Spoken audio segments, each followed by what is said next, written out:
Assalamualaikum warahmatullahi wabarakatuh.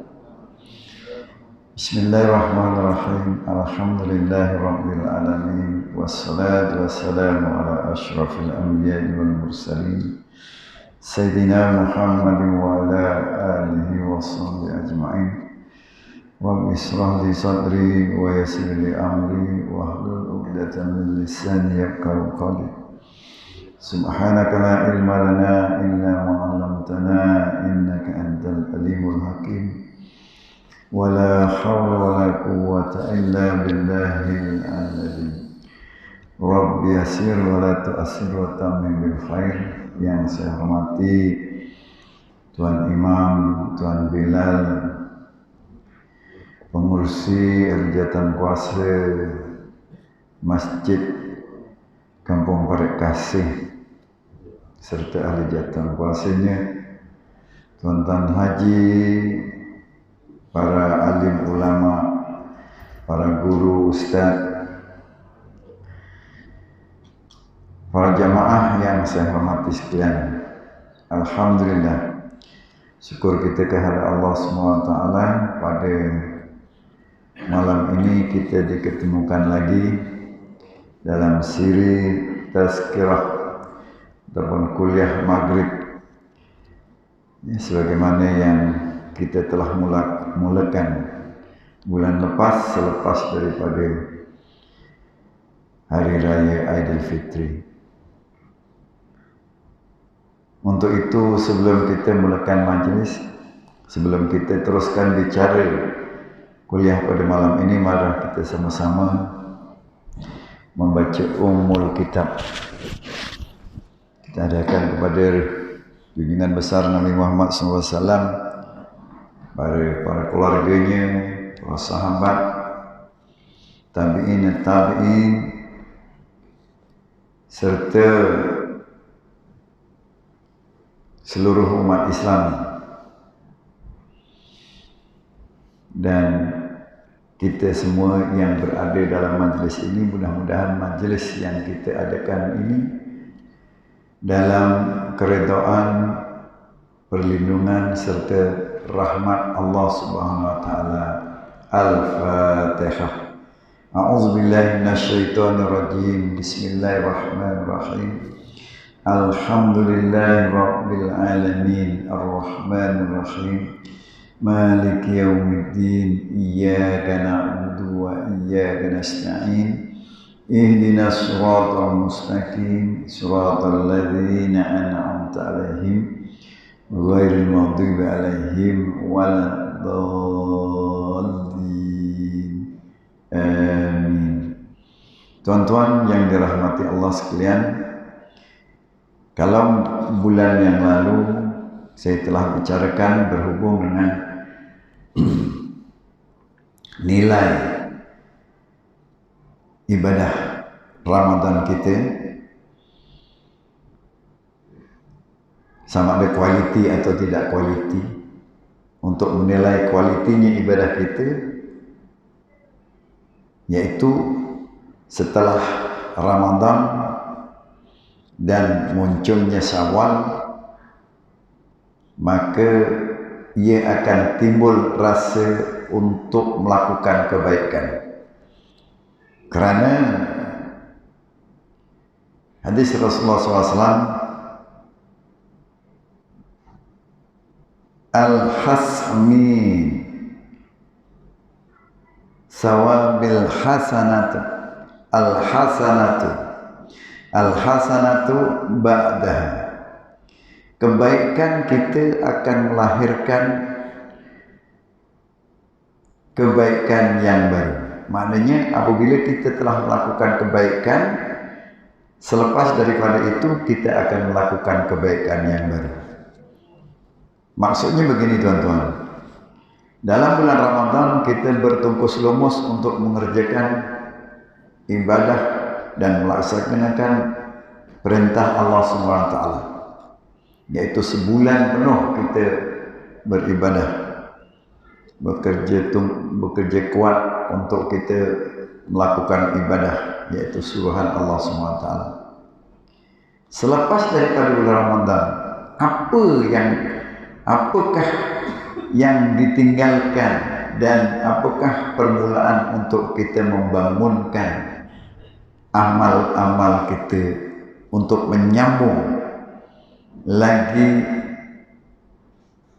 pengorbanan kita dalam melaksanakan ibadah pada bulan puasa.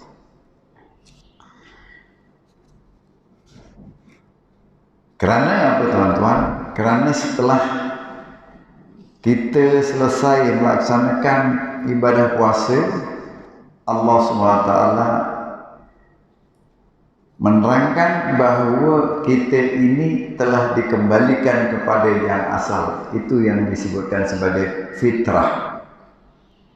Dan bulan yang selepas Ramadan itu kita merayakan satu perayaan, yaitu Aidil Fitri. Aidil Fitri itu maknanya fitrah. Fitrah manusia itu daripada asalnya sebagaimana kita dikeluarkan daripada perut ibu. Artinya kita bersih daripada dosa. Kita telah bersih daripada dosa kerana kita telah melaksanakan ibadah puasa tersebut. Justru itu kita terus melakukan kebaikan.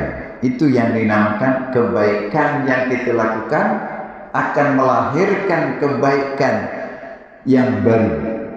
Jadi dengan sebab kita melakukan kebaikan tersebut, kita dapat melakukan kebaikan yang baru, maka itulah nilai ibadah yang kita lakukan di dalam bulan Ramadan. Mudah-mudahan semuanya dalam kebaikan dan keredaan Allah SWT. Pada petang ini, pada malam ini, berbetulan sekarang ini sudah masuk dalam bulan Zulqaidah. Bulan Zulqaidah maknanya hanya lagi tinggal sebulan kita akan berjumpa dengan bulan Zulhijjah, bulan akhir dalam bulan Islam. Zulhijjah ini bulan akhir dalam bulan Islam, dan di situ ada satu ibadah yang besar. Selain daripada ibadah orang-orang yang mengerjakan haji, di situ juga ada satu ibadah yang disebut sebagai ibadah korban. Sebab tu kita bicarakan pada malam ini, yaitu tajuknya ialah ibadah korban.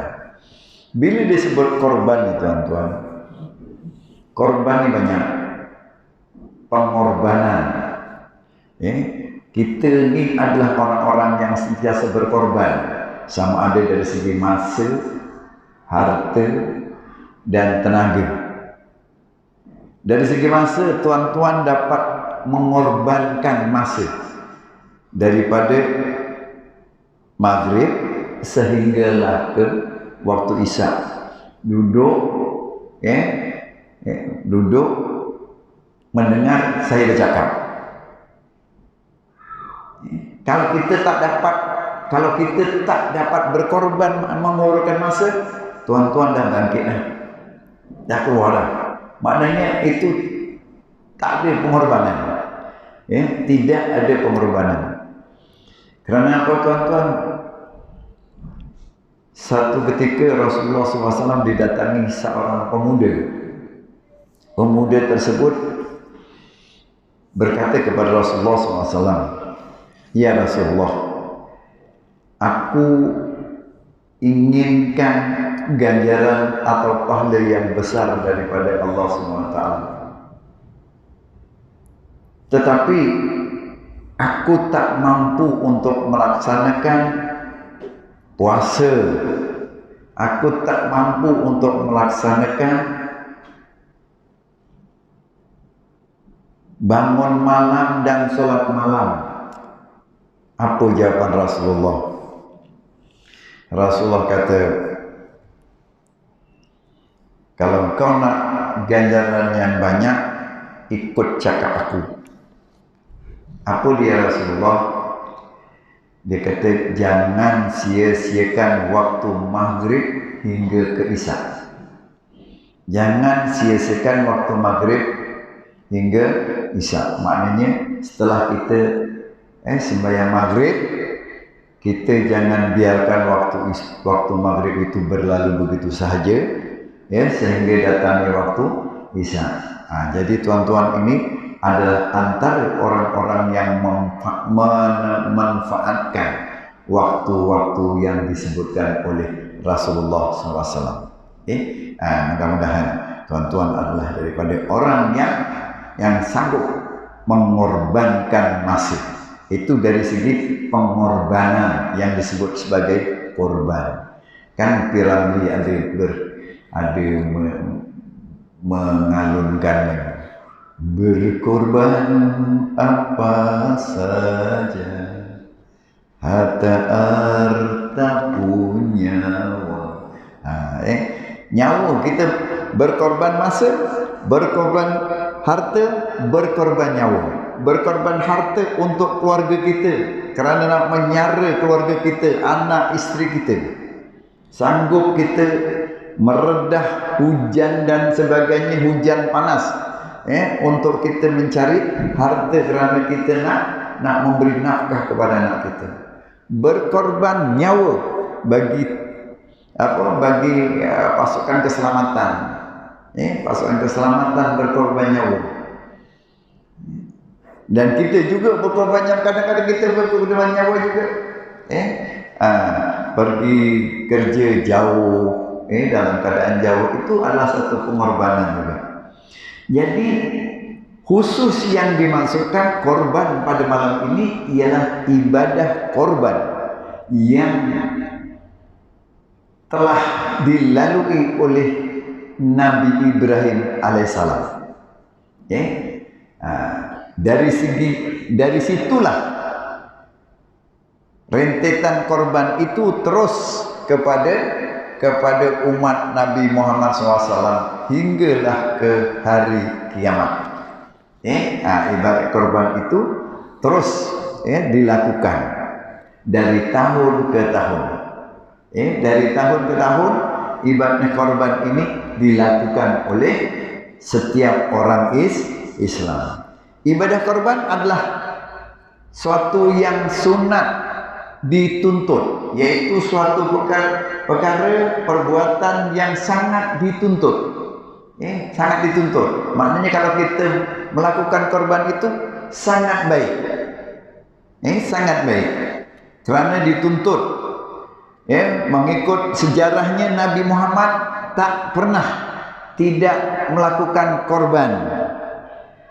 Maknanya setiap tahun Nabi Muhammad SAW itu melakukan korban. Walaupun hanya seekor kambing. Dia tetap melakukan korban walaupun hanya seekor kambing. Ini mudah-mudahan tuan-tuan yang telah dilempahkan rezeki oleh Allah SWT dalam keadaan yang murah, dalam keadaan rezeki yang sangat murah. Allah Ta'ala telah menurunkan, melempahkan rezeki kepada tuan-tuan. Lebih-lebih lagi bagi mereka-mereka yang ada kebun sawit.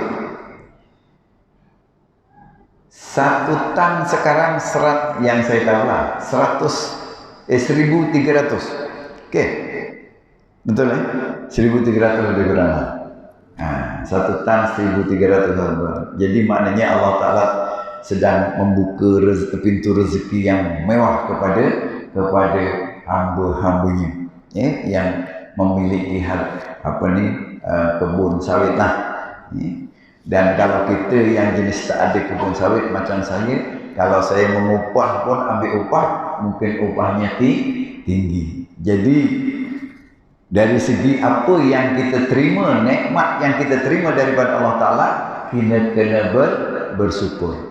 Nak menunjukkan syukur kita kepada Allah Ta'ala, maka kita disunatkan untuk melakukan ibadah korban. Dalam Al-Quran terdapat beberapa ayat berkaitan dengan korban, dan antaranya firman Allah Subhanahu wa taala dalam surah Kautsar. Kautsar, tahu surah Al-Kautsar tuan-tuan? Inna a'tainakal kautsar fasholli rabbika wanhar inna sani'aka huwal abtar, yaitu dalam surah Kautsar ayat 2 yang bermaksud oleh itu kerjakanlah sembahyang kerana Tuhanmu semata-mata dan sembelihlah yakni korban sebagai tanda bersyukur. Jadi Allah Ta'ala menyuruh kita mengerjakan sembahyang itu dengan bersungguh-sungguh, semata-mata kerana Allah Ta'ala. Sembahyang kita sembahyang tadi semata-mata kerana Allah Ta'ala.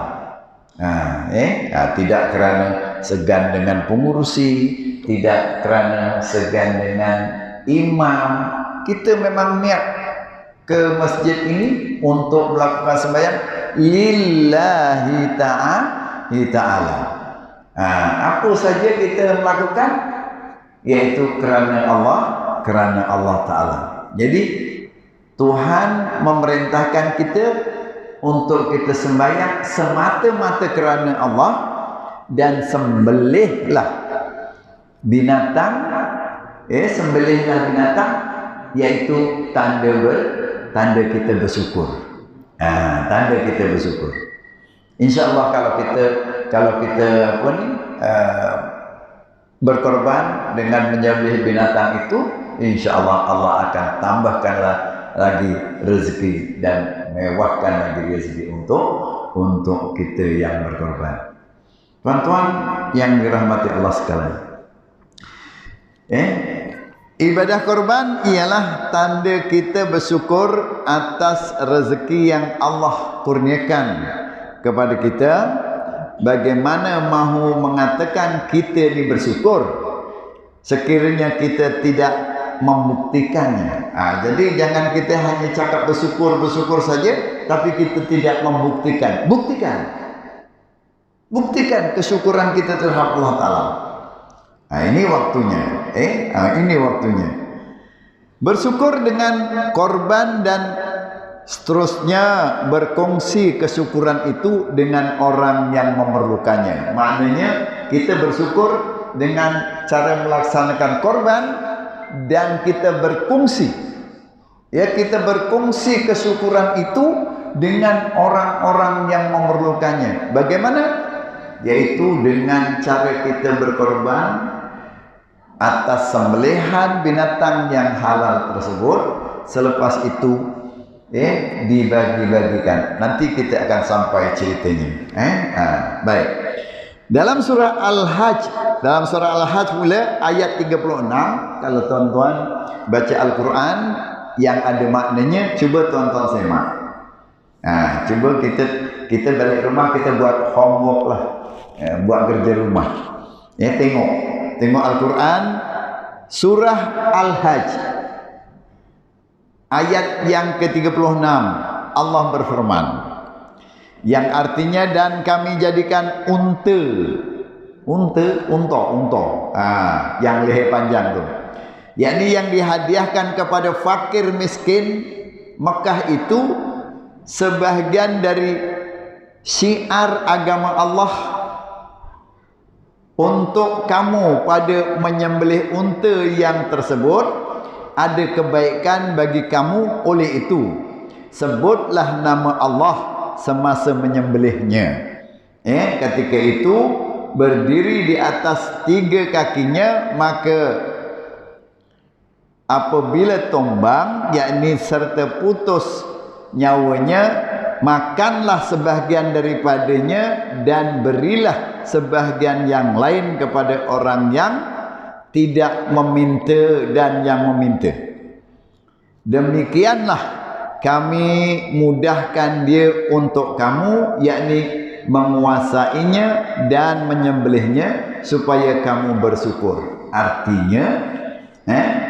Artinya Allah Ta'ala menyuruh kita berkorbanlah tu. ya, menyembelih unta. Jadi kita sampailah kepada perkara yang dikatakan berkorban itu. Jadi ibadah korban juga adalah penebus dosa.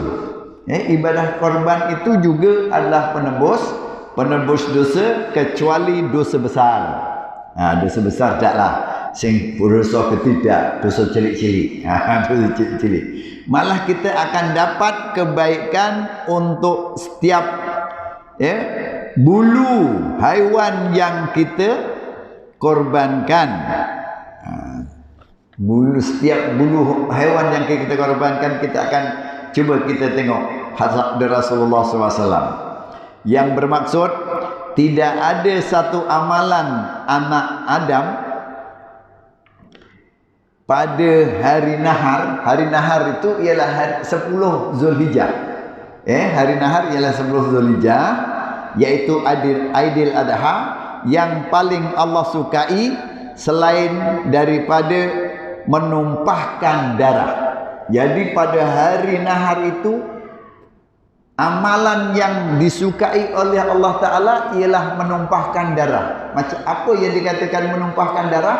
Menyembelih binatang. Menyembelih binatang ataupun mengorbankan binatang.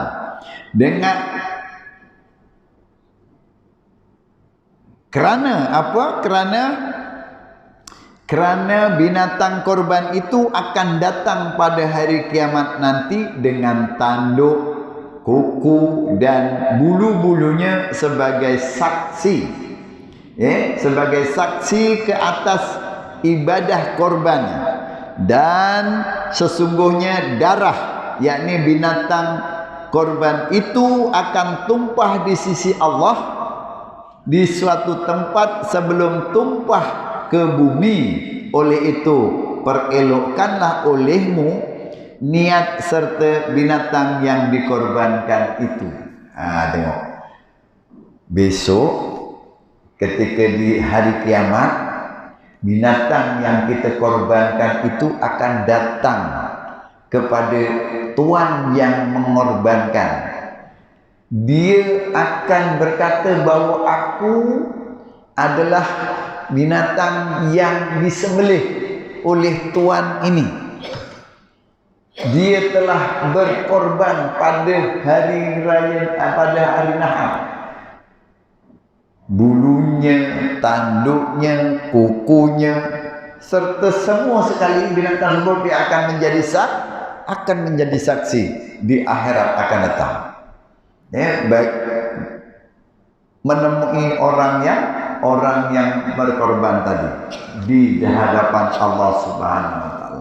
Jadi tuan-tuan, itulah korban yang kita lakukan, dia akan menjadi pembela kita ketika hari kiamat akan datang.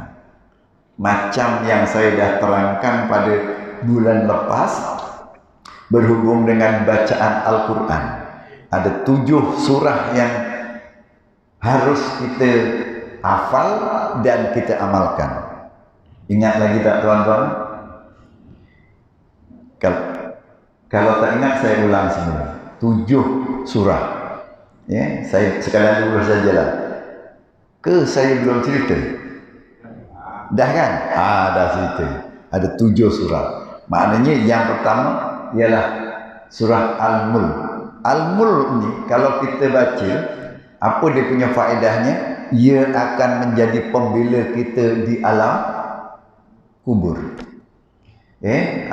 Akan membela kita ketika kita nak ditanya oleh malaikat mungkar dan nakir. Begitulah dengan korban ini. Korban ini dia akan menjadi saksi kepada kita, pembela kita ketika di hari kiamat. Baiklah tuan-tuan yang dirahmati Allah sekalian. Baik, kita cerita pasal korban tadi. Maka binatang, saya tahu bahawa tuan, ini adalah suatu perkara yang selalu tuan-tuan dah mahir tentang apa dia binatang yang harus dikorbankan. Tapi kita sekali sepintas lalu untuk mengulang kaji. Binatang yang boleh dijadikan korban ialah binatang unta, lembu, kerbau, kambing kibas dan kambing betul. Kalau dalam kitab Mutal Badrin dia ada perkataan kambing betul. Kambing kibas ialah kambing biri-biri, kambing betul kambing yang kita bela itu. Dia ada. Kalau tuan-tuan tak percaya tengok dalam kitab Mutal Badrin dulu, dia ada disebut kambing betul dia itu. Yang lain kambing olok-olok.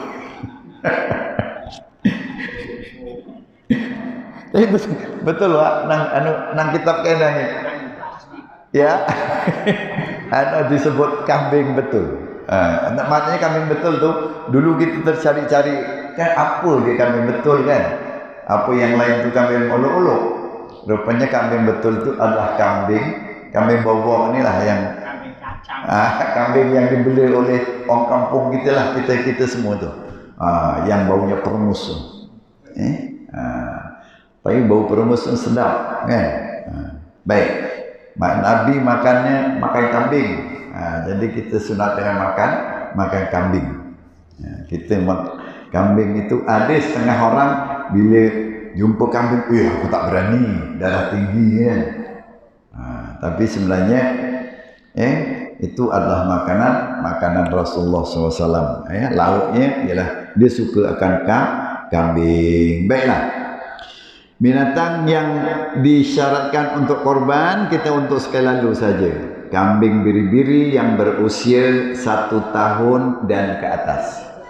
Yang kedua, kambing biasa yang berusia 2 tahun ke atas. Baik, kambing biri-biri dia punya standard dia lebih tinggi daripada kambing biasa. Kambing biri-biri setahun masuk 2. Kambing biasa 2 masuk 3. Gitu. Iaitu 2 tahun ke atas. Unta yang berusia 5 tahun dan ke atas. Kalau unta pula 5 tahun ke atas.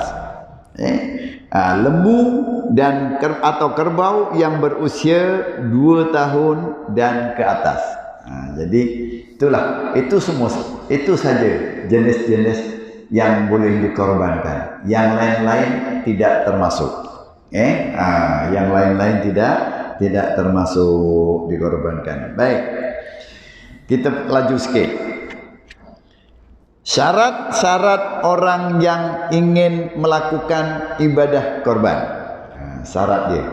Yang pertama, tak payah diceritakan, memang kita dah Islam. Yang kedua, balik dan berakal. Mana balik dan berakal itu adalah orang-orang yang telah mencapai umur balik, dan mereka ini adalah orang-orang yang telah diberati dengan tanggungan syarat dan juga berakal. Jadi kalau orang tak berakal, apa dia tahu nak apa ni berkorban kan? Jadi orang-orang yang balik dan berakal. Bocah kan bocah sing berakal.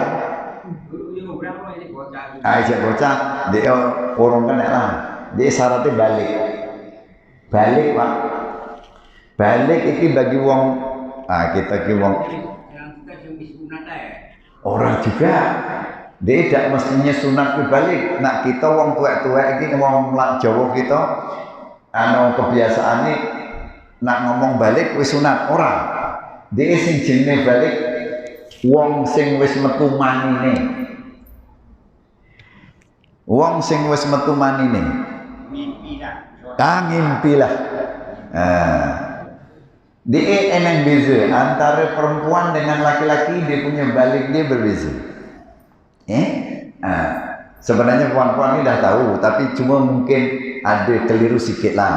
Gini, yang dikatakan balik yang sebenarnya, bagi laki-laki dia tidak ada had umur bawah, tak ada. Nek kok umurnya 7 tahun, wis ngimpi balik, wis ngimpi metu manine, wis balik. 8 tahun ke 9 tahun ke DN kau wis metu air mani, maka dia sudah balik. Nek ko orang sampai teko umur 15 tahun metu dak metu tetap balik. Nak wong zaman biyen angger wis sunat, wong sunate zaman biyen sampai nyukur dhisik temenan. Sing eneng wis brengosen. Zaman biyen, zaman saiki dah jam 5 dah berani, bah saya nak sunat. Sekarang. Baik, orang perempuan beza. Orang perempuan had umur bawahnya mesti 9 tahun. Keluar darah haid sekurang-kurangnya umur 9 tahun. Kalau umur 8 tahun dia dah keluar darah haid, itu bukan darah haid dan dia belum balik. Sekurang-kurangnya 9 tahun hijrah. 9 tahun, kalau tak keluar 10, kalau tak keluar 11, kalau tak keluar 12. Kalau 9 hingga sampai 15 tak keluar, 15 tahun tetap dia balik. Ini orang perempuan. Orang laki-laki bawah tak ada. Dia tak ada had bawah. Tapi sama, atas kalau tak keluar mani pun, kalau umurnya dah sampai 15 tahun tetap balik. Itulah itu perbezaannya antara laki-laki dan perempuan. Tetapi kita pun bukan tahu sangat, kita tak tahu pun kalau budak tu kalau dia keluar mani pun dicerita yang kita. Dia tak cerita, ya tak? Tak boleh. Baik. Dia kata balik dan berakal. Lepas itu berkemampuan, mampu nak beli. Orang nyolong, orang nyolong juga dia uang dah. Apa dia punya kelebihan? Allah Ta'ala menggalakkan supaya kita berkorban, ada hikmahnya, yaitu menghidupkan arti pengorbanan besar yang dilakukan oleh Nabi Ibrahim alaihissalam dan anaknya Nabi Ismail. Ini tuan-tuan pun dah tahu dengan ceritanya. Ketika mana Nabi Ibrahim bermimpi, Allah Ta'ala datangkan mimpi kepada Nabi Ibrahim supaya menyembelih anaknya Ismail. Besok paginya Nabi Ibrahim pun cerita para nak, aku bapak ini membengi kok ngimpi kau nyembelih kowe. Apa jawaban Nabi Ismail? Nabi Ismail menjawab, ya, nek kok terai memang perintah Allah Ta'ala, lakukan. Kalau memang itu adalah perintah Allah Ta'ala, lakukan. Saya redha. Itu jawaban Nabi Ismail. Anak sing memang wis ditokke dibagi cahaya keimanan. Jen anak dhewe. Cerita pemene takon. Nak, bapak mau ngimpi kok nyembelih kowe. Apa jawaban dia? Lah kuwi ya kono bapak sing wis tuwa ya sembelih dhisik. Aku ki cek bocah ya men tuwek lah. Apa ora ngono? Ya. Baik, gitu. Tapi Nabi Ismail redha. Lakukannya. Kalau itu adalah perintah Tuhan. Jadi itulah yang menjadi terus rentetan berkorban itu sehingga hari ini. Pengorbanan yang dilakukan oleh Nabi Ibrahim. Tetapi Allah Ta'ala melihat ketaatan Nabi Ibrahim itu, kesucian Nabi Ibrahim itu, maka Apa yang diperintahkan oleh Allah Ta'ala itu sebagai ujian saja kepada Nabi Ibrahim. Bila Allah Ta'ala melihat keikhlasan Nabi Ibrahim melakukan apa yang diperintahkan oleh Allah Ta'ala, Allah Ta'ala perintahkan malaikat Jibril ketika Nabi Ibrahim melalukan pisau pada leher Nabi Ismail. Dan pada ketika itu malaikat Jibril telah menukarkan Nabi Ismail kepada seekor kibas. Gitulah cerita lebih kurang. Kenapa? Ya pola kan seikhlas memang kan nek wae. Ngono lah kita ikhlas ojo ngomong kaya ngono tak bersuhat. Itu jenenge putus asa. Kita sangka baik dengan Allah Taala. Jadi bocah korban. Ayo. Kena lah, Pak. Baiklah.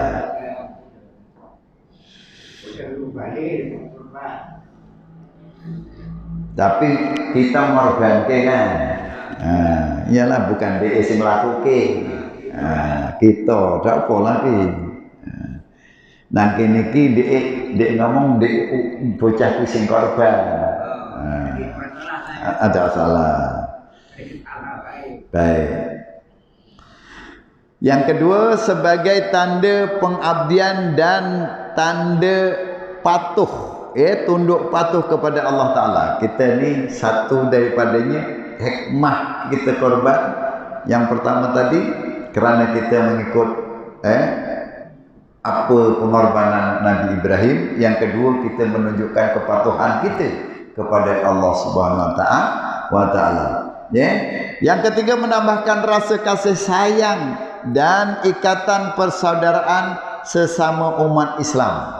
Kasih sayang, persaudaraan sesama umat Islam apabila kita berkorban. Dan berkorban ini bukan saja hanya tahun ini. Bukan saja kita dah berkorban, besok kita tak korban, alasannya aku dah korban. Tak boleh, bukan begitu. Nak kok kita cik mampu, kon tiap tahun. Setiap tahun kita kon kita korban. Bukan hanya aku biasa korban. Bocah-bocah pun tak korban, itu anggapan yang salah. Jadi sebenarnya kita berkorban itu ialah berkorban angger. Kalau kau mampu angger tahun nak entuk. Nak entuk angger tahun. Sebab itu Nabi Muhammad SAW dia berkorban itu setiap tahun. Walaupun hanya seekor kambing. Jadi nek kok mampu tahun ini korban wak. Tahun ngarep korban meneh nek mampu malah menawani tahun ini siji tahun ngarep korban loro.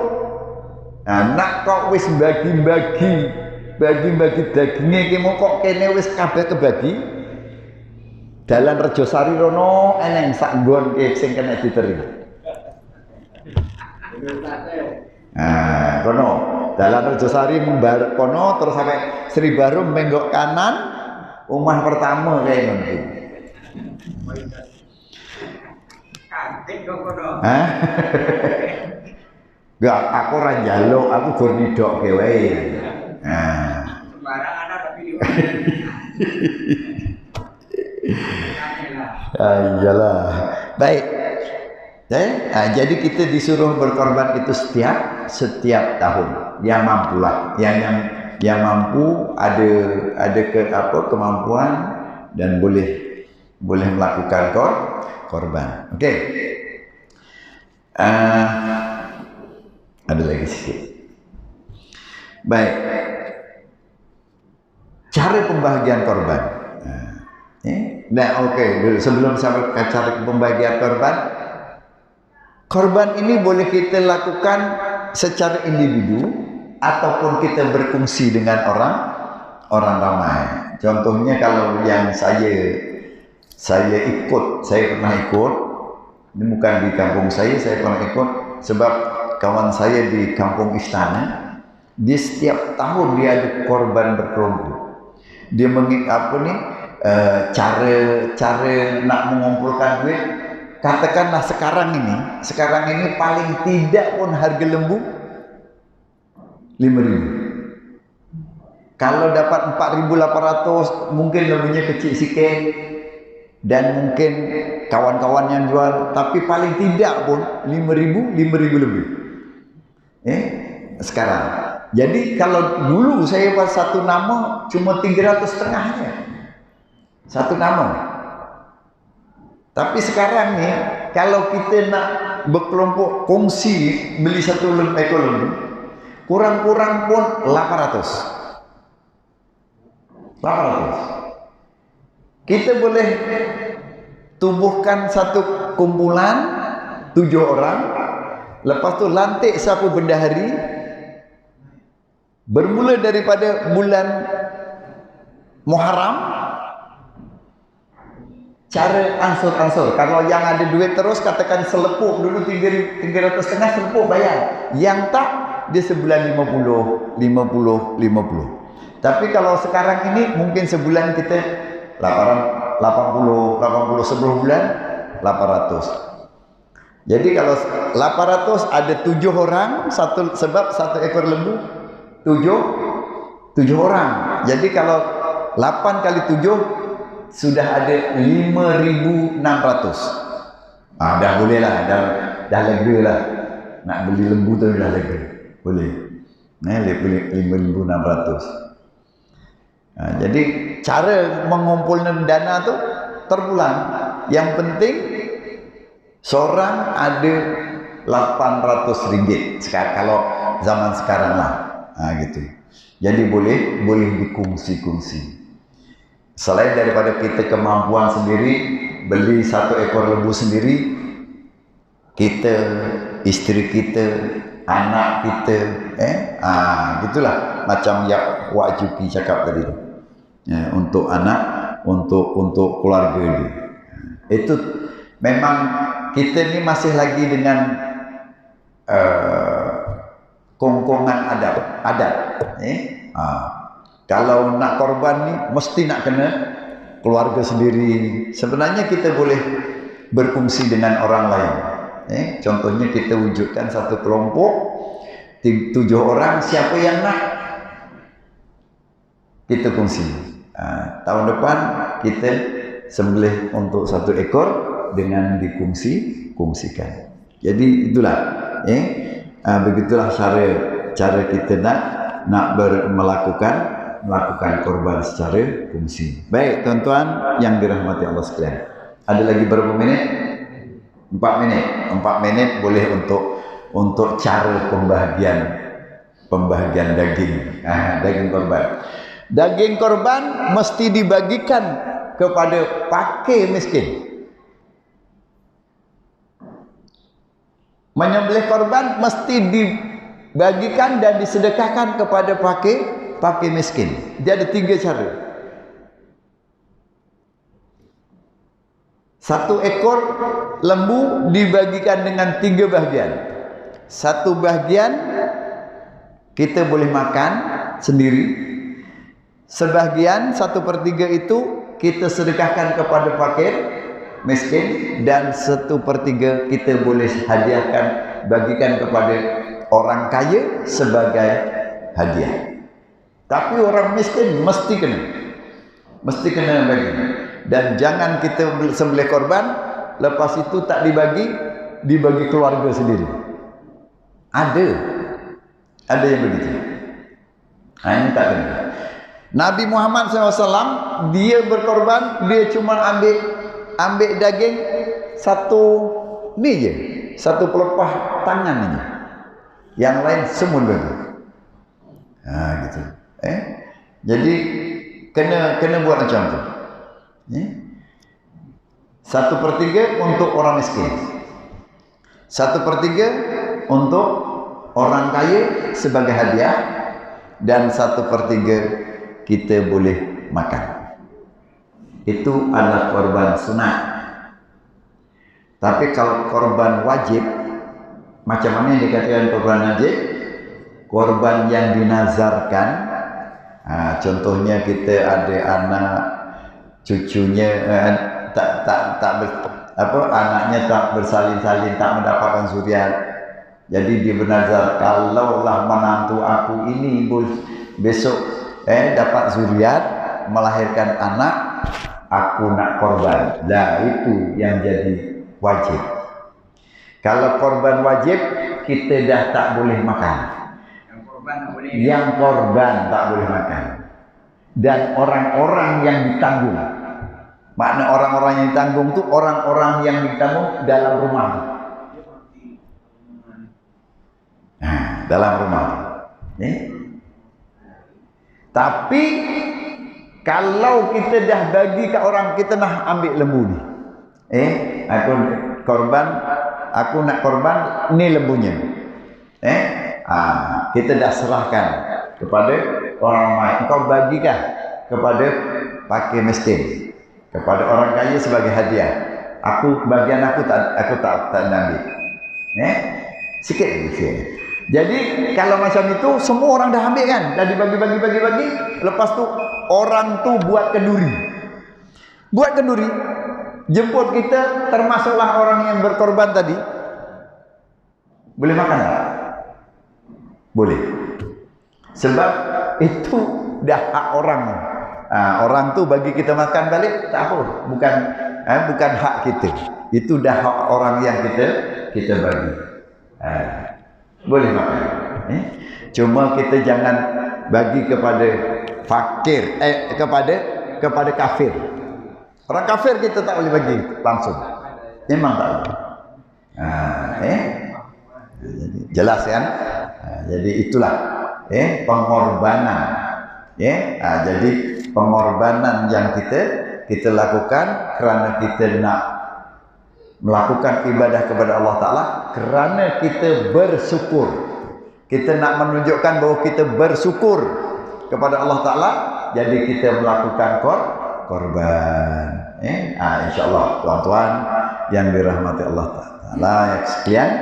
Jadi mudah-mudahan tahun ini adalah beberapa orang yang berkorban di kampung Parekasih ini, InsyaAllah. Jadi setakat ini saja dulu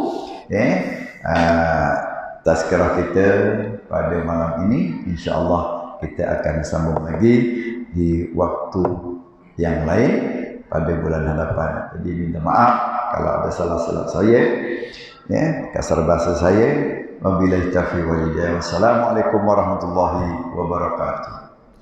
Subhanakallahumma wa bihamdika asyhadu an la ilaha illa anta astaghfiruka wa atubu ilaik. Subhanakallahumma wa bihamdika asyhadu an la ilaha illa anta astaghfiruka wa atubu ilaik. Subhanakallahumma wa bihamdika asyhadu an la ilaha illa anta astaghfiruka wa atubu ilaik. Bismillahirrahmanirrahim. Wal 'asr innal insana lafi khusr illa alladziina aamanu wa 'amilus shalihat wa tawasaw bil haqqi wa tawasaw bis sabr. Wabillahi taufiq wal hidayah. Wassalamualaikum warahmatullahi wabarakatuh.